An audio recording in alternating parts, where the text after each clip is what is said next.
Cryptocurrencies, finally an adjacent economic model to get us out of the mainframe. Well, not for long, because unelected globalists are discussing how to shut down digital currency. Hey, you 5.5 million awakening wonders, thank you for joining me on this journey to the light. Together we grow more powerful. Today we're talking about the World Government Summit and what they discussed there. We already did a video about Klaus Schwab, him addressing the government summit. Your Excellencies, ladies and gentlemen. And now there's a fantastic talk where the speaker addressed the problem of cryptocurrencies and currencies that are beyond national and indeed international control. For a while we've been talking about cryptocurrencies and whether or not they present a realistic alternative economic model that could see us out of the centralized systems of power. Well, that is being addressed by unelected globalists. Okay, let's have a look at this. On March the 29th and 30th, senior government officials and leaders of international organizations came from more than 190 countries and met in Dubai for the World Government Summit of 2022. Who puts on these bloody things? And have you ever been invited to one? Have you ever been like, we're doing a World Government Summit? Oh, that's good. I've got a government. I'm paying for them. Half my money goes to them, or a third of my money, or 25% of my money. Oh, good. Well, yeah, you can come. No one ever invites you, do they? It's always sort of done in plain sight, but behind closed doors. It's a weird business. Klaus Schwab, founder of the World Economic Forum, introduced a session titled Our World Today, Why Governments Must Act Now. Because I fucking said so. Dr. Pippa Malmgren, an economist who served as an economic policy senior advisor to former President George W. Bush, made a notable announcement about the relationship between finance and the world order. Her father served as a senior aide to former presidents Gerald Ford, Lyndon Johnson, JFK and Nixon. So, no family connections there that would root you deep within the establishment. Let's have a look at the video. I remember talking to an Australian diplomat at one point about this break between the US and China. They always look the same, don't they, these world summits? They always try and make them look really, really friendly. Always blue. They've done some research. Blue, that's a colour like blue sky thinking, like a clear horizon of new possibilities that we're in total control of. Now, of course, the main subject of this video is cryptocurrencies and centralised regulation of current digital currencies. At the moment, it's kind of a new frontier, a wild west, an opportunity for new colonisation, for new emergent powers. I'm sure there are loads of ways that I don't understand that these worlds are already being mapped and controlled. But here at this forum, they're openly discussing its regulation and ways that it has to alter. And so I think we have to go deeper. And it's not about the US versus China. It's about what underpins a world order is always the financial system. World order, world order. Where do I keep hearing that phrase, world order? In a sense, whether or not this is all conspiratorial, flotsam and jetsam, it is interesting to see powerful people congregating to discuss how they will advise world governments. That suggests that there's a power structure that supersedes elected government, even if it's just in an advisory capacity. That advice is coming from captains of industry, big tech titans, powerful forces, people that pay or don't pay a lot of tax, people that lobby with a lot of money, people that wield incredible influence. This situation, no matter what the backdrop might suggest, is not neutral. I was very privileged. My father was an advisor to Nixon when they came off the gold standard in '71, and so I was brought up with a kind of inside view of how very important the financial structure is to absolutely everything else. Of course it is. In a sense, what the global financial structure, I suppose, represents is a system of power and relationships that supersedes democracy. Those relationships continue to exist no matter who is in government, no matter who you, an ordinary person, elects. Those financial institutions remain broadly untouched. They remain able to trade and communicate. Boundaries and barriers that we have to observe to them are surmountable. And what we're seeing in the world today, I think, is we are on the brink of a dramatic change where we are about to, and I'll say this boldly, we're about to abandon the traditional system of money and accounting and introduce a new one. And we are going to be in fucking control of it. And the new one, the new accounting, is what we call blockchain. It means digital. Do you remember, at first with digital currency, it was derided, ridiculed, mocked, sneered at, it won't work, tried to destroy it, undermine it. And now, we're gonna own it. That's really similar to what Gandhi said. First they laugh at you, then they attack you, and eventually you win. Well, in this case, this is more centralization of power. This is more control to existing power bases. This is an acknowledgement that cryptocurrency, whatever it is, it ain't nothing. It's clearly a means for exerting power, for trading, for exercising control, and it's not going to go unregulated for much longer. It means having a almost perfect record of every single transaction that happens in the economy, which will give us far greater clarity over what's going on. It also raises huge dangers in terms of the balance of power between states and citizens. Yeah, we don't want citizens getting any power. Democracy is not about ordinary citizens having power. Oh no, actually that is what it is. Sorry.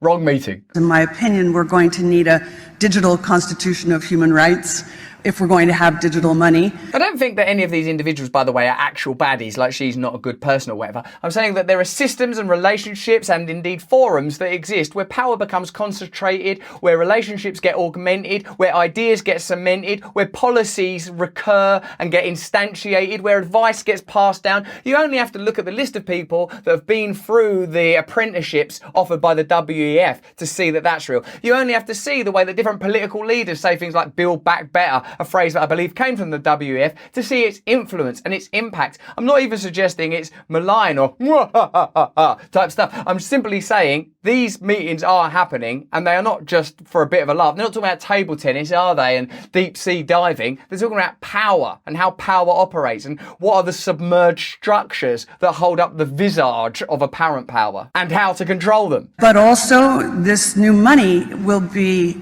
sovereign in nature. Most people think that digital money is crypto and private. This guy's just checked out now. He's bored of it. But what I see are superpowers introducing digital currency. Well, we'll see how much power is wielded at these various summits by just waiting and watching what happens. What she is suggesting is that there will be new emergent digital currencies that are state controlled, and I would imagine that what will happen is that other digital currencies will be discredited, outlawed, banned. You'll be punished if you use them or trade with them. You know, there'll be ways, won't there, of once again centralizing power that is currently diffuse. The Chinese were the first. The US is on the brink, I think, of moving in the same direction. The Europeans have committed to that as well. What was being addressed there are the financial systems and power structures that are transcendent of national borders and how cryptocurrencies, or at least digital currencies, can be brought into line with those existing power structures. For there to be a global digital financial system such as the one Malmgren speaks of, governments would have full control over currencies, making financial surveillance and censorship easier than ever. Two other goals, two things we've talked about a lot: the financial surveillance that took place in Canada during the trucker protests and the freezing of the bank accounts, the censorship that we're seeing everywhere all over the planet is all we're discussing, right? In part, at least, this is a way to regulate the otherwise elusive, truly decentralized version of cryptocurrencies. Because of the nature of cryptocurrencies that are based on blockchain as a ledger that records every transaction, governments would have unrestricted and easy access and command and control over when, how and what people do with their money. So potentially there'd be a world where you say, "Oh, I'd like to buy some pet food for my gerbil." You're not buying any food for that gerbil. Also, we're taking that gerbil and putting it in a little net sack, like our friends in China. Beyond simply keeping an ever watchful eye over what citizens are up to, governments would also be able to decide on more radical and, in immediate terms, much more damaging moves, such as cutting people off from their money. Well, we saw again a piloting of that mentality with the trucker protest, the freezing of bank accounts of people that donated via GoFundMe and other sites to the trucker protest. Now, I sometimes feel that what happens is ideas are piloted, that they test the water. Hey, what happens if we lock everyone in their homes? They're broadly speaking tolerating it. Hey, what happens if we just shut down their bank accounts? Yep, they're putting up with it. What happens if we create a centralised global dystopia? Woohoo! I sometimes wonder if governments are piloting different ideas to see how we respond to them. Measures that took place during the pandemic, things that happened during protests, the freezing of accounts, increased surveillance, increased regulation broadly, whether legitimately or not legitimately, to address a medical condition. Sometimes what I feel is happening is a kind of testing of the water around the assertion of power. And now it seems that there are broader plans. So, you can call this a conspiracy theory if you want to, if it helps you. What I would call this is listening to a person talking at a summit populated by powerful and influential people and predicting stuff that will happen. If over the next week, month, few years, we hear, oh yeah, America is introducing a centralized digital currency, we'll go, oh look, we heard about that already. Ask yourself, are we seeing an increase in surveillance? Are we seeing an increase in regulation and legislation against protest? Are we seeing protests shut down quite aggressively in some cases? Do you think you have more or less power to free speech than you used to have? You're not just going to wake up one day in Beijing confronted with a person in a hazmat suit. Incrementally, like the proverbial frog, you will notice that the temperature is being turned up. The world has recently learned through Canadian authorities' action when bank accounts of participants in a civil protests were frozen, that this is perfectly doable, even without centralised government-issued digital money. But imagine if that form of currency were the only one available. The unprecedented level of financial mass surveillance itself would be almost insignificant compared to the potential damage done by replacing all other forms of currency, including fiat money and cash as one of its manifestations, say critics. I know a lot of you talked about one of the less addressed aspects of the last couple of years was the erosion and removal of free cash money, that it was a byproduct or side effect of the pandemic conditions. Here, what's being discussed is the potential for us to have no actual physical relationship with our money. It will be something that was ideological, and the key holder of that ideal would be the government. So if you agree with the government, that's all cool, but what if one day the government changes its mind? This would remove private banks and physical cash as middlemen, leaving citizens alone in the room, and all the money they have to their name with the state. Sometimes you have to marvel at the efficacy of the state. Cryptocurrencies were obviously a response to the imperfections of the banking system, a way to negate, avoid and circumvent those imperfections. Now the state is using that very technology to further centralise power, to enhance the ability to surveil, to close down dissent and to supersede the banking model. And from that point on, they would have to trust that state implicitly and explicitly not to misuse that massive power. But that is becoming a less and less likely option for more and more people, exhausted by, but also wiser to, the various forms of creeping authoritarianism that the pandemic and response to it has brought in some expected places, like China, but also some unexpected ones, like Canada. Of course, our prejudices and social conditioning and political propaganda has led us to understand that China was always a place with a great deal of state-sanctioned, centralised authoritarianism. But we did not anticipate it in Canada. We did not anticipate protests getting shut down. Yeah, but they were noisy, those protests. Yeah, protests are noisy. Freedom is noisy. Dealing with a diverse range of people with a diverse set of needs is difficult. And if your response to it is to shut it down, there's a word for that already. And it ain't democracy. All this is a far cry from the original idea of decentralized cryptocurrencies, supposed to assume the role silver and gold had before the onslaught of paper money and allow for safe, protected, unrestricted and universal transactions. How marvelous that the state has found a way of subverting, manipulating and controlling that power. There seems to be a split globally on where to go with crypto money next. But it is so far very asymmetrical. Small countries like El Salvador have gone as far as to recognise Bitcoin as legal tender.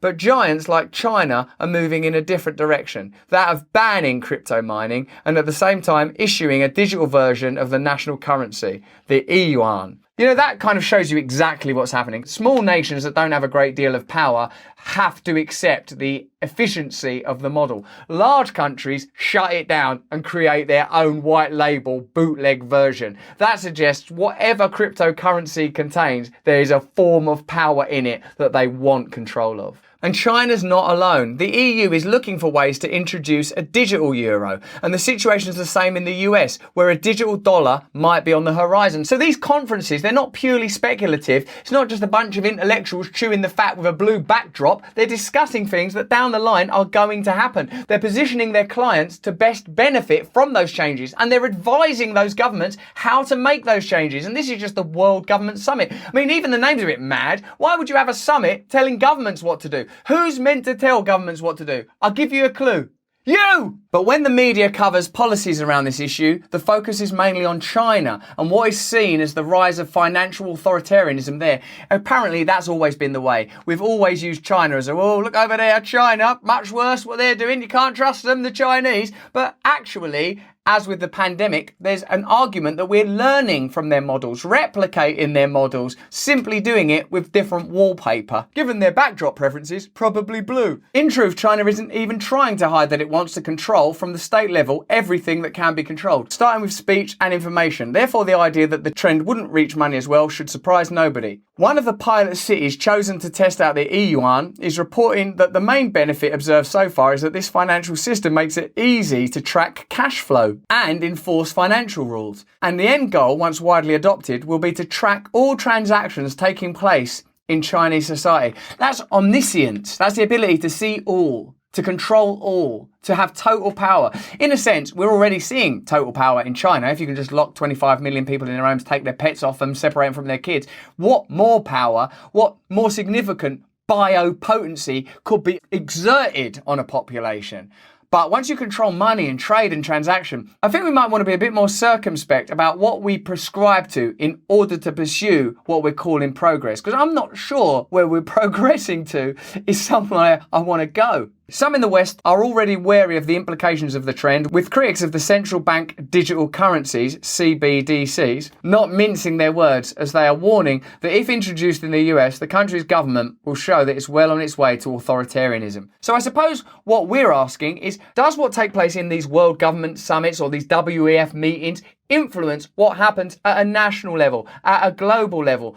And do you believe that cryptocurrencies, or as it says here, digital currencies, are being more and more threatened, particularly because they represent an opportunity for unregulated freedom, unregulated trade? What do you want from your government? What do you want from your corporations? Do you want government simply to be a set of administrators and bureaucrats that control municipal facilities? Like, listen, we're going to need roads, hospitals and that, rather than this big centralised, terrifying mind that wants to suck all reality into it, chew it up and spit it out in a form that's favourable for it.